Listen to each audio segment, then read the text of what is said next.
Hello, everyone. This is Jake Longoria, the media broadcaster of the SCS Octagon, here with episode 4 of the Jake Longoria podcast. Today we have Josh Friedman joining us today, Hey, thanks for and having me. he's gonna here to talk about being an Eagle Scout and what the scout process is like. So when did you started out as a Cub Scout, correct? Yeah, I started in first grade. You start in Cub Scouts, and as I think it's been so long, it's been 10 years roughly. So I think Bobcat is the very first one you start out as, and now I'm just getting to Eagle. So it's been a really long journey. What is that process like? So what do you have to do to move from Cub to Boy to Eagle? It's mainly just age and grade. From Cub to Boy Scout, it's just I think you have to be in fifth grade to be a Boy Scout, and then you age out of Boy Scouts at 18, so you have to get Eagle before you're 18. So if you do not get Eagle before you're 18, you can never become an Eagle Scout. Yes. So why is Eagle Scout such a prestigious title? Well, if you join the Army for one, it elevates you above the rank of cadet. I don't plan on doing that, but it also looks good on your college apps, which is great, which is the main reason I've done it, and it's also the culmination of something I've been working on for about most of my life. So the main thing, my understanding of the process is, in order to become an Eagle Scout, you have to complete a project. So what was your Eagle Scout project? My project was raking mulch and planting trees at the Sac Zoo. And within like the zoo itself, like in within habitats? the zoo. Not in habitats, but on a lawn outside of the reptile house, and then in the back of the zoo planting 2 food trees. Oh, I'm actually familiar. So I know Yeah. that. Okay. And what do you do besides your project? What do you do?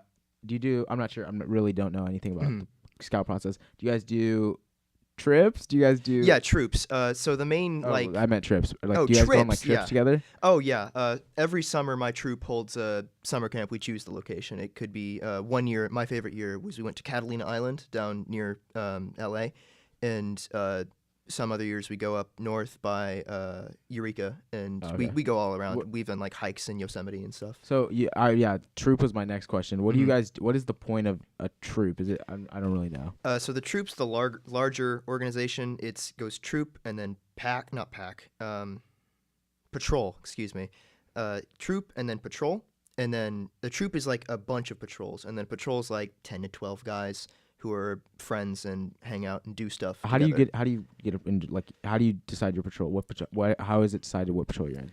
It's mainly just who your friends are. You just join up with your friends into a patrol, and then you choose a troop that you might like to join. It's What if you don't have any friends? You do like Boy Scouts or anything? What do you do? You usually join a patrol that would be welcome to you, which isn't too hard to find because it's like the idea of everybody's welcoming sort of thing. It's a nice like brotherly bonding experience sort of thing. We had one Eagle Scout prior, Brad Petra. I'm not sure if you remember him. Yeah. But is that popular? Is the Scout culture popular here in Sacramento? I actually don't think it is as much as it was in El Dorado Hills because my troop's from El Dorado Hills, and so I go up the hill every Monday or so, every other Monday, to the troop meetings there, and I've not heard of one down here in Sac. So I don't think it's as popular here, but up in El Dorado Hills it definitely is. There's at least 3 or 4 troops up there. There must be some here, but I've not heard of them because I've only lived here for a few years. So Okay. And did you do it before you where have you lived? Wait, where? so El Dorado Hills, and I've been doing it there since first grade. Excuse So me. you've lived in the Sacramento area your entire life. Yeah, around Sac. Okay. So what is you said you have meetings. What do you guys meet in your troop meetings? So Yeah. a troop meeting, it's really a lot. It could be something as like training the younger scouts in first aid, helping them fulfill their requirements to get the next rank. It could be just having fun and playing games. It could be a meeting to say we're going on these outings in the next month or so. It really depends, but it's run by the SPL, which stands for Senior Patrol Leader, and he is the leader of the troop, and it's helped by the ASPLs, which are Assistant Senior Patrol Leaders. And these are positions that are filled by scouts, and it's entirely scout-led. The scoutmasters are there just to help and guide. They don't really do much. But the ASPL and the SPL, they just sort of say, okay, we're doing first aid for the young scouts today. We're going to help them get their requirements done to get this rank. So, I mean, that's an example. We've done so many, but it usually cycles throughout the year as we get new scouts in each year. Wait, do you guys have patches, or is that just a thing we have? Oh, no, we have merit badges and patches and all that kind of stuff. I have, I think, around 25 merit badges. Which are those the patches? Yeah, those are like patches on a sash that I Oh, wear. you guys It's do wear ceremonial. like the sash in the uniform. Not all the time. It's like that's called the Class A uniform, and that's like fancy Class A. Yeah. I mean, a Class A is usually just the uniform, and we have a beret as our like little hat. But other than that, not really much. I mean, the fancy sash is for when you're getting a board review or like something really important that you have to wear it for. And then Class B is like our troop T-shirt and jeans. Wait, so Girl Scouts sell cookies. Do you guys sell anything? Boy Scouts don't sell anything, but Cub Scouts sell popcorn. Oh, popcorn. Yeah. I think I've heard of that. Okay. And then, so how do you guys raise money? It's mostly donation, and I'm not exactly sure on this, but the Golden Empire Council, which is the council that overrides the most of the California area, is I'm pretty sure it's for profit. I'm not entirely sure on that, but it's mostly donations. People want to give money. There's also scout stores where you go to buy the patches and ranks and like neckerchiefs. Oh, so after you earn the patch, you have to go buy it. Usually it's presented to you. The scoutmaster buys it and then presents it to you. But that's how they usually raise money, through those scout stores and donations. So where do you see your future after you finish your project now, and then you have to go through a review system? Yeah, there's 2 reviews. I have to first get reviewed by my scoutmaster, and then I proceed to a board of review, which is just like a bunch of adults from the council who say, what'd you like about scouting? What's your favorite merit badge? What's your least favorite merit badge? Least favorite memory scouting? That stuff. What are those things? So what is your favorite badge? Oh man, I think photography is really awesome. I did it around the library area in El Dorado Hills. It's really beautiful. It's got these nice little like golf lawns that aren't really used for golf, and taught me how to use a camera properly. And it was really fun. I really liked it, and I don't know why, because I didn't think it'd be that fun, but it was really awesome. What was your least favorite badge? Probably railroading, which was like, I think it was my very first merit badge, and it sort of got shoehorned in at the end of my very first summer camp because I needed another badge to like do well, and it started before camp had started, and I wasn't signed up to do it, so it sort of just like I got it by the skin of my teeth, sort of thing. It was okay, but I mean, it was kind of boring. It's like how trains work and stuff. How am I going to use that, really? Oh yeah, okay. Wait, so what is the purpose of going through the scout system? Like, what are you supposed to take away from it? Leadership. Number one, most important, is leadership. Eagle Scout especially teaches you how to be a proper leader. The whole of Scouts is leadership, because from every rank up through Tenderfoot, which is the very first Boy Scout rank, to Eagle, a requirement is to get a certain amount of hours in leadership. Like, you need 6 months as a leader from a Star Scout to become a Life Scout, which is what I am now.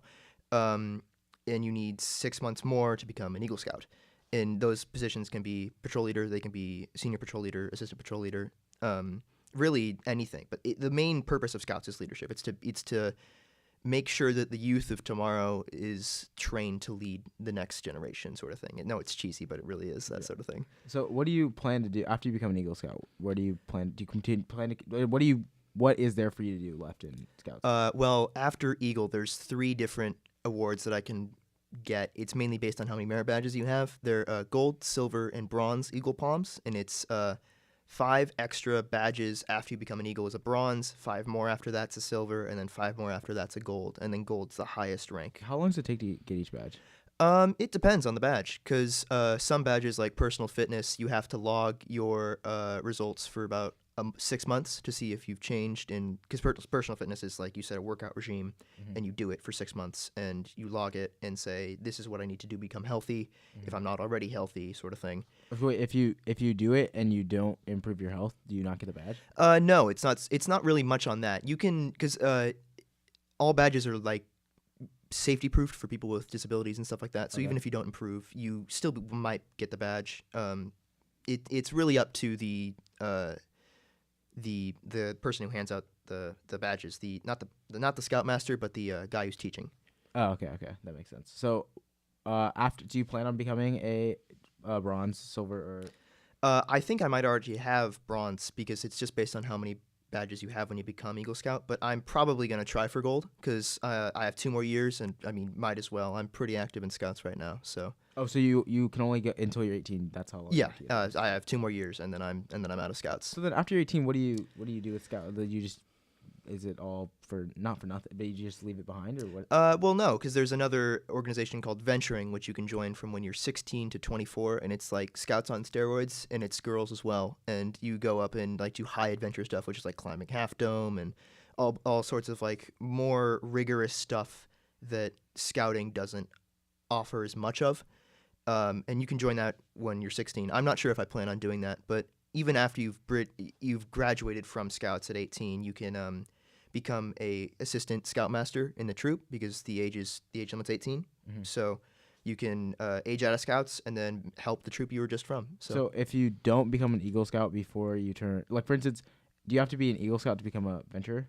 No, you can join Venturing no matter what the rank is. It's a completely different system. But so once you join it, you can't become an Eagle Scout anymore? No, because there's 2 years of overlap between Venturing and Scouts. So you can theoretically be part of both and then also earn Eagle in Scouting while still being a venturer. Okay, that was my question. Mm-hmm. So you don't know if you plan to be a venturer? I probably won't be because it'll be a hassle because I don't know any venturing. I think they're called troops as well off the top of my head. I'm pretty sure my troop has an associated venturing troop, but I don't know. And it's just going to be, I've been going up the hill for years now, and it's just a lot of work. And I think after 18, it's just going to do what it is. I'll probably help out in the troop, but I mean, not much else really. Thank you, Josh, for joining us today. Yeah, thank you, Jake. And thank you for everyone listening. This has been episode 4 of the Jake Longoria podcast. Come back next time. Thank you.